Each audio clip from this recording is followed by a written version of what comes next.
Tomorrow. I love him. Whatever our souls are made of, his and mine are the same. Experience the greatest love story of all time.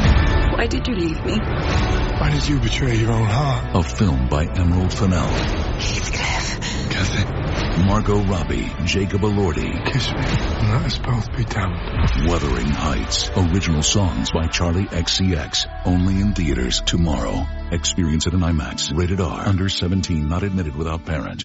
What up? It's Interview Style, where we're talking about whatever we want. And today, this is a good one for me, Iris. I'm excited about this discussion.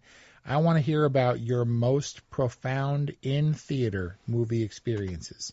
For the first time you saw a movie where you came out of that movie theater changed, and you remember it years or decades later, like, oh man, when I saw this movie in the theater, that was a huge moment, a turning point in my life. This is a deep question. This is a deep interview style, but I'm afraid my answers are going to be really boring. What do you got? When I was younger, a lot of times I would leave, like when I would sense that a movie was ending, I would get this ball in the pit of my stomach kind of feeling. I literally called it the walking out of the movie theater feeling or something like that, where it's this kind of dread about returning to reality. It didn't matter really if the movie was good or bad. It was just about that kind of transition out of fantasy and entertainment back into the real world. That doesn't happen so much lately. But I'm so jealous. But it does happen occasionally. Why? Just that sounds awesome. Like, I know that a pain or a feeling in the pit of your stomach is not good, but the idea that you were so captivated and swept away that it's like, prepare for landing, and you get that unsettled feeling when you drop and you can see the ground moving below you. Like, that's disconcerting, but it sounds awesome if you were flying high for a movie. It's like concerts. Like, when you imagine standing in a giant arena, like in SoFi Stadium or whatever, and everybody's talking and laughing and you're all excited, and then the house lights go down and you're like, oh my God! And you get that swell of adrenaline. That was the best thing ever, and I haven't felt it in decades, despite having gone to many arena shows. Yeah, you're chasing that dragon, Wes. You're still buying concert tickets? What's the movie, though? Well, I think it's just so predictable. I think I literally stumbled, like bleary-eyed and sick to my stomach, out of Titanic. Oh, I mean, it was a good movie. Wait, get it? That's immersive. Yes, and I think that's what drew me back to the theater. I think it was 7 times. I think I saw Titanic in the theaters 8 times. But we've discussed this because our discussion is available at orwhatevermovies.com or wherever you podcast. And also, I was just really ripe. Like, I was supremely poised. The exact target audience for that film when it came out. Well, it's great. I mean, James Cameron didn't cut any corners. I mean, that's a great example. I remember equally feeling strong coming out of Titanic. As a matter of fact, with the exception of Batman from 1989, my 2 that I was thinking about are also in the 90s. Which are? Batman 1989.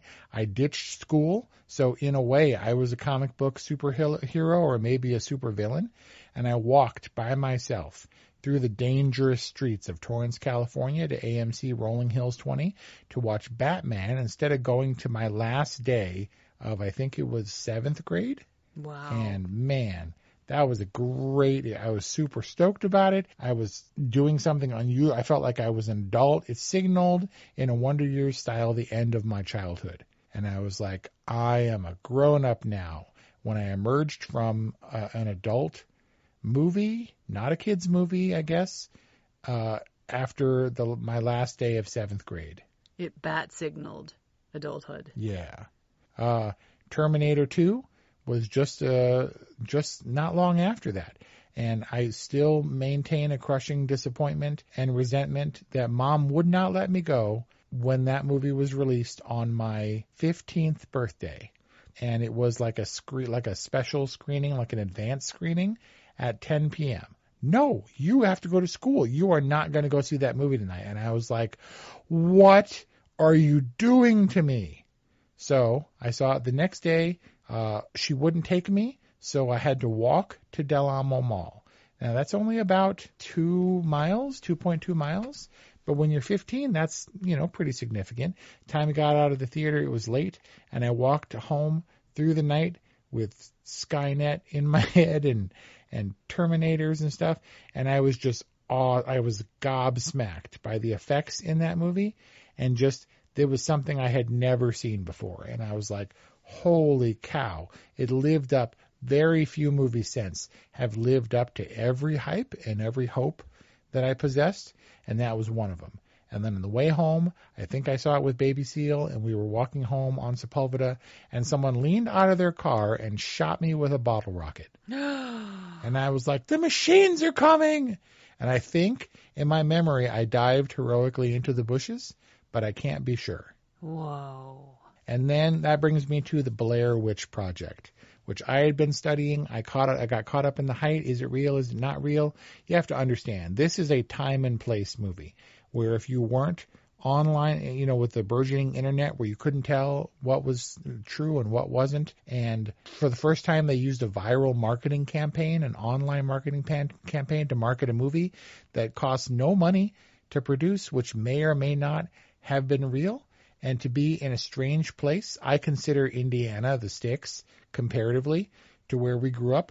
And then my little sister, Iris, and Stephanie, came in on a road trip and saw the Blair Witch Project with me, which I was insanely excited about, and then immediately proceeded, after seeing that movie, to go camping. And we watched it, and nobody knew what was happening.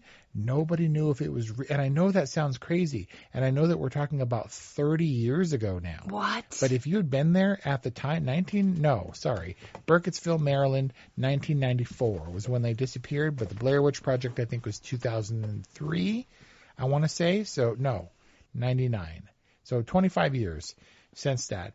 But I remember coming out of that theater and being so jazzed. And I think I said, which kind of downplays it a little bit. That was, but I think I said that was one of the best movie experiences that I'm ever going to have. Aww. Because I was blown away and I was caught up in the hype and all this excitement churning about the uncertainty of a movie, about not being sure what it was, how it was made. I was young enough that I was still not quite sure about the process and where these movies have, and this was all the birth of found footage. Very exciting. And I got to do that with you. That was pretty cool. And I'm glad you didn't die in the subsequent camping experiment. But my big movies, I don't remember. I remember coming out of The Matrix and being like, that was something we've never seen before. Terminator 2 is a big movie. It's a big, influential movie for you. Yeah, but even still, in my old age, I wouldn't put it in my top 5 for most influential. What? Nope, it's not in my top 5 favorite movies that would go on my tombstone. Okay, we'll have to cover those in another daily dose of interview style. Okay, thanks. Love you. Goodbye. Welcome to another season of Crypto with Kamal on Electricast. Where we explore the future of money and how digital assets are reshaping our world. I'm your host, Kamal Hubbard. Web3 is not just a buzzword. It's a movement that empowers you, your family, and community. So if you're passionate about financial technology or just want to stay ahead of the curve, make sure to tune in and subscribe to Crypto with Kamal wherever you find your favorite podcast. Electricast.